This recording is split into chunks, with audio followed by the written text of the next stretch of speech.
اللہ کے حضور دل سے گڑ گڑا کر اپنے مسلمان بھائیوں کے لیے دعا کرنا. دعا مومن کا ہتھیار ہے جی، یہ ذہن میں رکھیے گا. دعا سے وہ مسئلے حل ہوتے ہیں جو تدبیروں سے حل نہیں ہوتے. اور یہ اللہ نے ہمیں حکم بھی دیا ہے کہ ہم نے دعا مانگنی ہے. ادعونی استجب لکم، اے میرے بندو مجھ سے مانگو میں تمہیں دوں گا.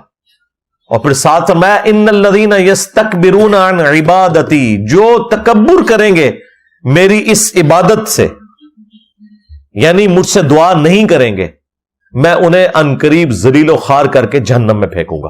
بولے اعوذ باللہ تعالی. ہمارا رب وہ شہنشاہ ہے کہ اس سے نہ مانگے تو وہ ناراض ہوتا ہے. باقی شہنشاہ تو مانگنے کے اوپر ناراض ہوتے ہیں نا. اللہ وہ شہنشاہ ہے کہ جس سے نہ مانگا جائے وہ ناراض ہو جاتا ہے. تو دعا آپ نے مانگنی ہے، یہ ایک حق ہے مسلمان کا دوسرے مسلمان کے اوپر. اللہ تعالیٰ نے سورۃ الحجرات میں فرمایا انما المؤمنون اخوہ، مومنین تو اس کے سوا کچھ نہیں کہ وہ آپس میں بھائی بھائی ہیں.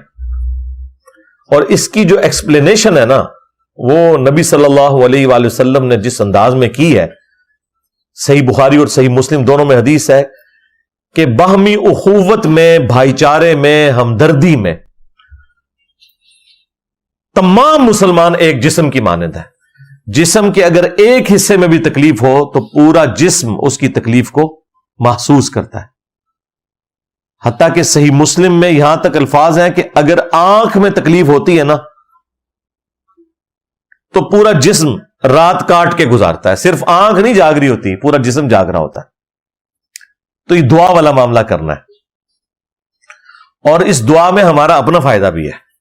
صحیح مسلم میں حدیث ہے کہ جو مسلمان دوسرے مسلمان کی غیر موجودگی میں اس کے لیے دعا کرتا ہے، ظاہر ہے ہم تو یہاں ہیں، وہ فلسطین میں، یہاں بیٹھا ہوا اگر کوئی ان کے حق میں دعا کرتا ہے تو اللہ تعالیٰ ایک فرشتہ مامور کر دیتا ہے جو اس دعا کرنے والے کی دعا پر آمین کہتا ہے، اور ساتھ یہ بھی کہتا ہے کہ اے اللہ جو یہ شخص اپنے بھائی کے لیے دعائیں مانگ رہا ہے نا، یہ تمام دعائیں اس کے حق میں بھی تو قبول کر لے. دیکھیں، یعنی ہم تو خود دعا مانگ رہے ہیں اور فرشتہ ہمارے حق میں، ایک معصوم فرشتہ ہمارے حق میں اللہ کے حضور دعا مانگتا ہے.